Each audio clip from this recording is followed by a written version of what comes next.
আসসালামু আলাইকুম lovely audience, আশা করি আপনারা ভালো আছেন। যারা এই মুহূর্তে ক্রিকেট ফলো করেন বাংলাদেশের, আপনারা অবশ্যই রীতিমতো অশান্তি এবং স্যাডনেস নিয়ে থাকেন। ডেফিনেটলি অনেক মানুষ কিন্তু খেলা থেকে বিরত হয়ে গেছে এবং কি খেলাকে থুতু মারে বাংলাদেশ ক্রিকেটের। ডেফিনেটলি বাংলাদেশের ব্যাটিং ক্লাবস, ব্যাটিং ডিপার্টমেন্ট যে এত খারাপ, এত জঘন্য, বাংলাদেশের ক্রিকেট থেকে মন উঠে গেছে।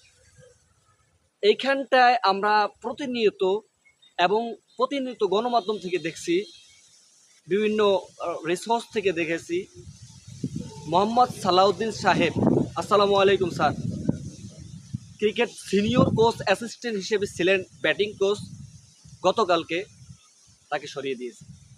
আমি এইখানটায় সমস্ত সব কিছু ক্রেডিট দিব দেব চৌধুরী, দেন রিয়াসাত আজিম, দেন মোহাম্মদ সামি, দেন ফাহিম রহমান ভাইকে আপনাদেরকে সেলুয়েট, স্পেশালি সেলুয়েট জানাবো রিয়াসাত আজিম ভাই।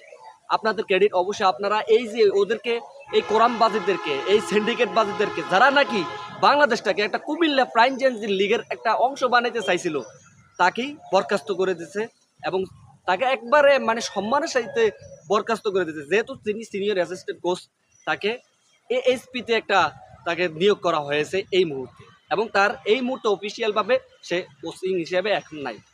এখানটায় ইন হয়েছে মোহাম্মদ আশরাফুল। আমি মোহাম্মদ আশরাফুল ভাইকে অভিনন্দন জানাবো। ডেফিনেটলি সকলদের একটা আশা এবং চাওয়া পাওয়া ছিল মোহাম্মদ আশরাফুলের দলে খেলুক অথবা কোনো একটা কোচিং প্যানেলে থাকুক, কিন্তু দলে হয়তো খেলতে পারেনি। তার ক্যারিয়ারকে বিল্ড আপ নষ্ট করে দিয়েছে সেই মানে পাপড়ের আমলে, তাকে নষ্ট করে দিয়েছে এবং তিনি শেষ পর্যন্ত যোগ্য মানুষকে যোগ্য স্থানে বসানোর জন্য বুলবুল ভাইকে আমি অসংখ্য ধন্যবাদ জানাই। মোহাম্মদ আশরাফুল এই মুহূর্তে আয়ারল্যান্ডের সিরিজের জন্য অন্তর্বর্তীকালীন আর কি তাকে কোচিং প্যানেলে রাখছে, ব্যাটিং কোচিং প্যানেলে।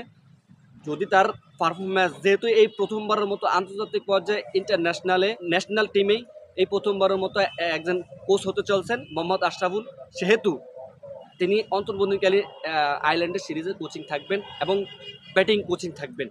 তো অবশ্যই ভালো হবে, যেহেতু ডোমেস্টিক লিগে এবং কি বিপিএলে এবং ঘরোয়া লিগে, বিভিন্ন লিগে তার অনেক অ্যাচিভমেন্ট আছে।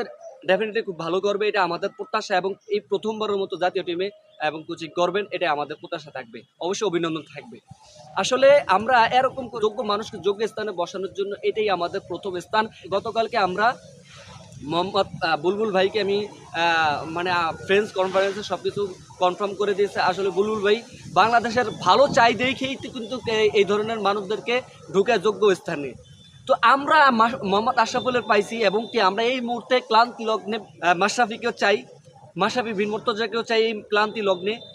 অবশ্যই এক এক করে কিন্তু বাংলাদেশে একটা আমাদের সূচনা হবে এবং এক এক করে বাংলাদেশ একটা অনন্য বাংলাদেশ মেক হবে। দেখেন লাস্ট ওডিআইতে এরকম ব্যাটিং কলাপস ছিল ভাই, যারা কিছু বোঝে না, খেলার ক্রিকেট সিও বোঝে না, তাদেরকে মানে আইনা একবার ক্রিকেটটাকে ধ্বংস করে দিয়েছে ব্যাটিং ক্লাপসের কারণে।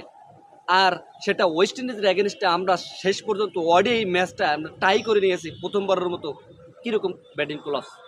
অতএব বাংলাদেশ এই ব্যাটিং ডিপার্টমেন্ট অতীব দ্রুত, যেহেতু সামনে টি-20 বিশ্বকাপ, সামনে আরও অনেক লিগ, আরও অনেক বিশ্বকাপ আছে, এই সামনের দিকে অগ্রসর হওয়ার জন্য আমি মনে করি ব্যাটিং ডিপার্টমেন্ট পাওয়ারফুল হবে, এটা আমাদের বিশ্বাস, এবং যোগ্য মানুষকে যোগ্য স্থান দেওয়ার জন্য মোহাম্মদ বুলবুল ভাইকে ধন্যবাদ জানাবো।